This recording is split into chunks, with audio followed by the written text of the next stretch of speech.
What's up, everybody? Circus here coming at you with a hype video. We're excited because in roughly 15 hours from the time this video is released, the new mini box number 34, what's it called? King of what? What I was think it? it's called King of Vermilion or something. Yeah, King of Vermilion. Oh man, they're not even trying anymore with those Yeah, names. they're just putting random Yeah. number generator names. Just get them in there. All right, so we got the Stardust deck on the screen right now. This is kind of what we've been seeing in tournaments. I'm not really sure what's been on the ladder, but we see tournaments pretty much every day, so we see this deck a lot. People really seem to like it. It's getting played. Mm. With the new mini box number 34, as we'll refer to it, coming out. What do you think we're going to see changing here? Because there's what's coming out, tuning, right? And tuning's going to make a Tuning. big Yep. difference. Why is it going Yep. to make a difference? Yeah, so a couple things, right? So, the deck is premised around the one card combo, Junk Synchron, and a Shooting Star, and all variants are pretty much based around some concept of that. Even if it's just like the Karakuri build, you got the Junk Synchron goes to the Junk Converter, and it goes to all the other synchros. Um, the basic idea is the Junk Synchron. He's kind of the crux of the deck. Right now, what we're seeing in combination with that, which is making the deck very expensive, and is playing the Mecha Phantom Beast, right? Discarding with the Quick Draw Synchron, and you'll be Okay. able to have a free synchro that way because you'll get the token plus the level 5, and then you get a summon off of that. So what's the big change with tuning is tuning will allow you to add whatever synchron tuner you want. So you could add the junk synchron essentially, but you can also add things like jet synchron that we talked about in our other videos before, or even the quick draw. You could add it with Hmm. that, and then you mill a card off the top of your deck as well. So, for example, while you would still play probably the junk converters in your deck for the search potential, you wouldn't necessarily have to play the quick draw and the Mecha Phantom Beast. Because if you, let's say you activate tuning, right? Or let's just say even tuning versus the converter. Converter, you take two cards, put them in the grave, then you add one. You have one less card in your hand. You activate tuning, put the junk synchron in your hand. You still have four cards in your hand at the beginning of the turn, Hmm. and then you also just put a card from your deck into the grave, which could be good for you depending on if it's like a Okay. tuning gum, for example, right? You mill a gum from your grave rather than having to hard draw it.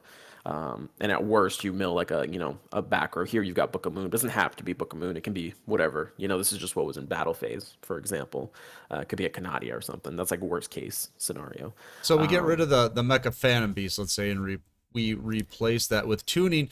Is that the direction we want to go? Because this has a lot of monsters in it. I mean, are yeah, we going to start moving towards more spells and traps, you it think? depends because I think once tuning comes out, what's going to happen to the Stardust deck is it's going to become more like a Stardust engine deck, kind of how Okay. Charge the Light Brigade turned Light Sworns into just Light Sworn engine. You know what I mean? Right, right. And like Invoked Neos, was powered by the Neos engine.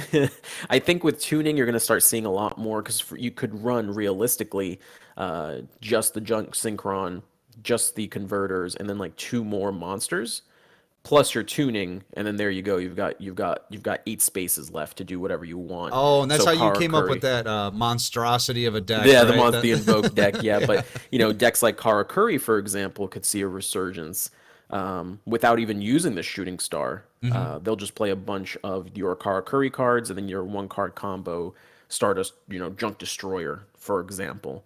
And I think that is the road ultimately that Stardust will take, whether it be an Invoke deck or it be a Karakuri deck or just be pure Synchro deck. I think it's going to be less like, these like heavy combos with like, really, really Re-summoning heavy animations. resource. Yeah. Like it's just resource heavy, you know what I mean? But with tuning, it'll be a lot less resource heavy and allows you to play cards. For example, if you wanted to play Karma Cut, it's a deck that can now play Karma Cut because like let's say, for example, if I played Karma Cut right now, I'd have to do Junk Converter, discard one, get Junk Synchron, play my junk, and then I don't have that many cards left in my hand for Karma Cut because one of those cards is gonna be Karma Cut, and then I have 2 cards left, So Right, right. Shooting Star plus Karma, that anything can happen in that situation. But if I have just that extra card enables things like Karma Cut or any discard trap, Ultimate Providence, etc., etc., etc. You know what I mean? So it's just more efficient. Lets you search. You won't brick as often. You'll get more consistency, and just that consistency is going to probably turn into an engine rather than just a deck. In my opinion, is what's going to happen. you think we're still gonna be going for the shooting star dragon if it becomes an engine, or is that still gonna be the win con? Because right now It's that's what we see, right? They bring the thing yeah, out, they flip up 5 tuners, they attack five yeah. times or whatever, you know. It's hard to say, right? Because if you're gonna do the Karakuri, which a lot of people are excited over the Karakuri build, no, that build does not play the Shooting Star Dragon. Even if you did, they just don't have the space to do it. And even if they did have the space, you won't be. That build doesn't play enough tuners to guarantee more than 1 to 2 attacks per activation. Sometimes you'll get 0 because you get just so much other stuff in there. Right, right. So it becomes less focused on the Shooting Star Dragon and more focused on the fact that you have a converter in your graveyard that can enable level 8 plays immediately, pretty much, and even some other levels depending on what you put in there prior. So like Jet Synchron and stuff like that could be interesting scenarios as well.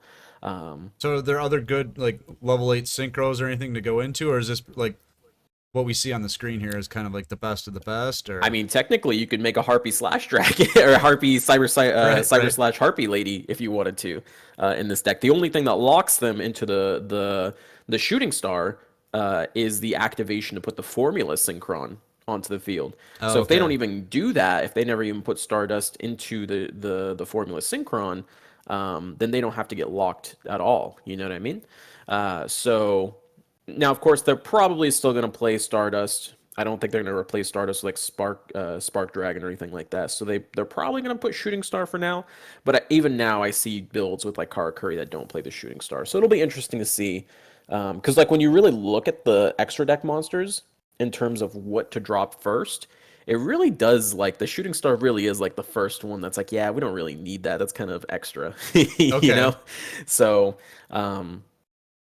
It'll be interesting to see how the deck develops. I do think there's still going to be a Shooting Star variant that focuses on OTK that'll be more consistent.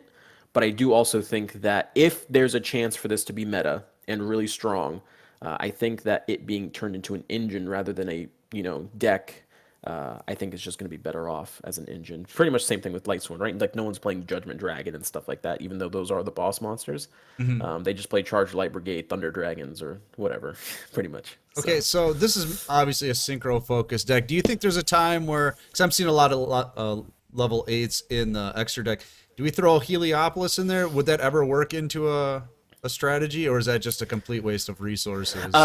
it's tough because Shooting Star Road requires 4 of your extra deck slots to be, Stardust or Oh, Junk or okay. monsters. So you only have 3 slots to realistically work with.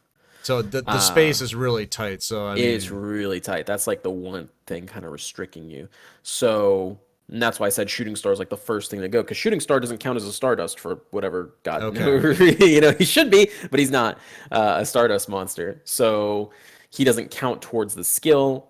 So if you just play your tight core, your 2 Junk Warriors and a Junk Destroyer and a Stardust, for example, or Shooting Stardust if you wanted, not Shooting Stardust, Stardust Spark if you want to do that instead. You only have 3 slots left for other techs. So that's where the Karakuri package comes in, or your Purgatrios come in, or whatever it is you want to put in. okay. So my question is that going to limit the flexibility of the deck in the future? Because that's where it seems Yeah, like the most probably. of it's going to be is in the extra deck, right? Yeah, it's gonna probably limit it in the future depending on what we can get. Because there's even people talking about like tossing this in with Cristrons, and I'm like, wait, that actually kind of works with Cristrons, They want to put stuff in the graveyard. The tuning would just be extra for them, just mill more, especially if they're gonna play Hmm. a 30 card Crystron build. That's gonna be perfect for something like tuning. Um, Well, so it just depends. so is this the skill really that much of the deck with like you have to be playing the skill for this deck to work?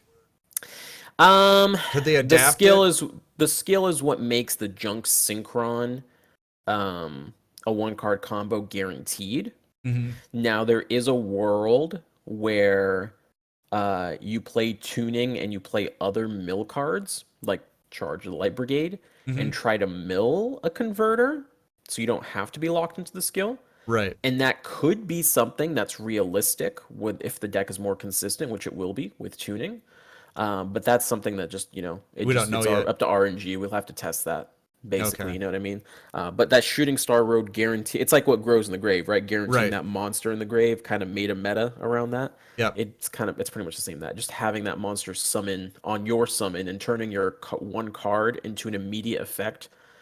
Which, funny enough, Junk Synchron also broke what grows in the grave, so go figure. Right. It breaks this as well. Um, Because it's the you know, diva. It's the it's squire. yeah, it's the It's diva the of squire the or deck. whatever. Yeah. Yeah. Okay. So, imagine being, summoning diva and having no targets. That's basically what would happen if you played Right. without skill. So, it's to be determined, but I do wholeheartedly believe that while Stardust can be a deck that you play, especially in casual ladder play and stuff, I do think just focusing around being an engine, Synchron Cristrons or Stardust Cristrons or Stardust Invoked or Stardust Kara Courier, whatever it is that you guys come up with, I think that's going to be more realistic down the road if it becomes meta competitive. And definitely, I mean, Stardust already hits King of Games right now. Right. Any of those variants can hit King of Games. I saw Stardust Shiranui be played, so anything is possible. Anything that plays tuners, it's possible.